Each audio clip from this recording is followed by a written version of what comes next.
In the beginning of entering the foster care system, the most difficult thing it was feeling lost and alone, and I didn't know what was going to go on the next day or the next day after that. Not being able to be around your parents, I think that was probably the hardest part. You have to deal with the sadness that comes with not living with your family.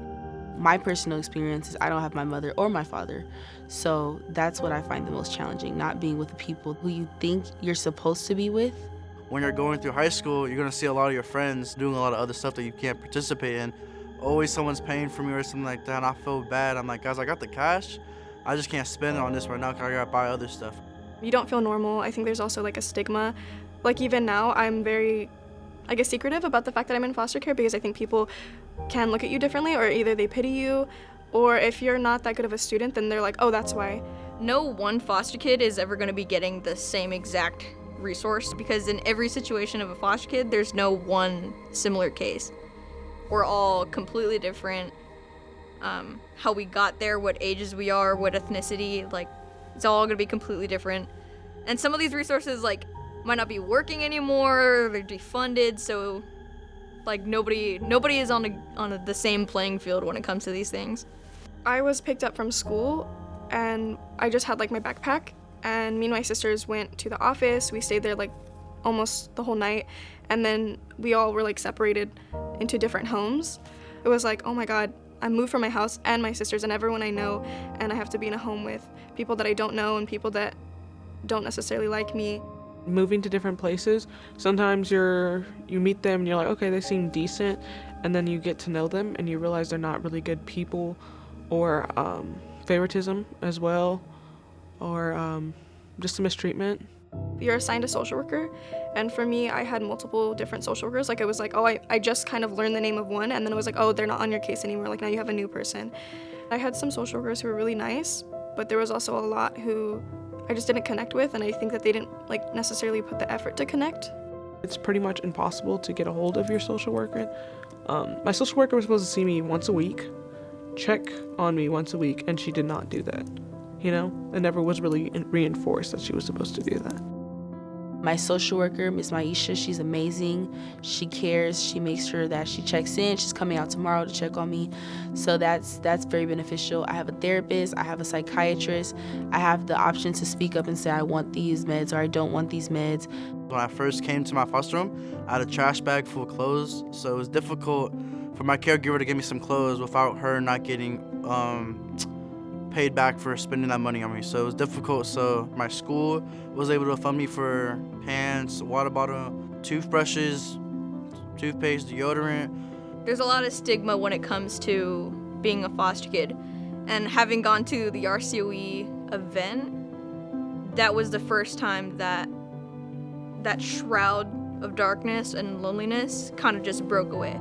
My first time showing up, I didn't understand what I was showing up for. My attire wasn't up to par, but there was no judgment. It was a very welcoming space. Everybody's kind, everybody's polite, and I can definitely tell that they care. They want to see me do good. My counselor at my school told me, it was like, Angel, there's this program that reached out and they wanted to invite you to it. Knowing that there's actually a system outside of just my school little system that helps us, that wants to make a difference for other foster youth, I'm like, that's sick, and I'm ready to be a part of that. Being put in a room where there was 300 people who genuinely cared about their work and what they do for youth, and like the other schools that have their own projects and initiatives for the foster kids, blew my mind. It genuinely gave me such a vision for the future and for myself that I never knew was there. You have like this whole support network of people who are telling you like, I have your back, and like if you need something, like just tell us. It's cool hearing that there's actual adults that know, that want to help and make a difference for the foster youth. A lot of stuff I learned from here has been very helpful. Just building good coping mechanisms, different emotional tips to help us face like some of the emotional damage or hurt that we had in the past, or just helping us, credit or debit, like when we grow up, what we're gonna have to spend our money on, what we can save on, what our needs and wants are. Being here, I feel like this is bringing me a lot of opportunity that I wouldn't have had without being here. I'm in spaces I wouldn't have been in. I'm sitting in this interview chair that I wouldn't have been in. They do individual work for the individual student. So me being a writer, they brought in a publisher for me to speak with. Or Miss Amanda knows that I'm working on branding myself and putting myself out there. So she brought someone who has their own brand. And so I feel like they personalize and look at each of our needs and make sure that they're met individually. Those who are like interested in like entrepreneurship or trying to get back on track with school, like this can be really helpful for them. And also just the people are all like really friendly and really nice. It's been amazing. I've been able to get work doing the speeches and things like that. I obviously get paid and everything, which is nice to have a boost. I'd also say that a lot of the speeches and things like that have given me more confidence and also make me realize that I can have more outside jobs. So when I graduate, I'm gonna have extra money saved over due to this program.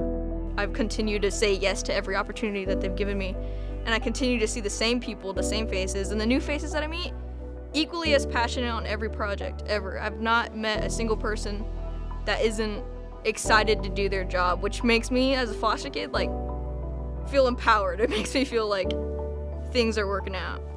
There's a lot of resources and it's genuinely made me a lot happier.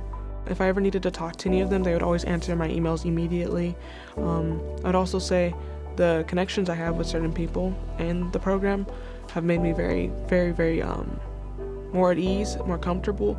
We talk to each other about different things that we're all experiencing or things that are similar experiences, which gives us like more of a connection and a bond, I feel, which I feel has genuinely made a lot of us feel more at ease and feel less alone.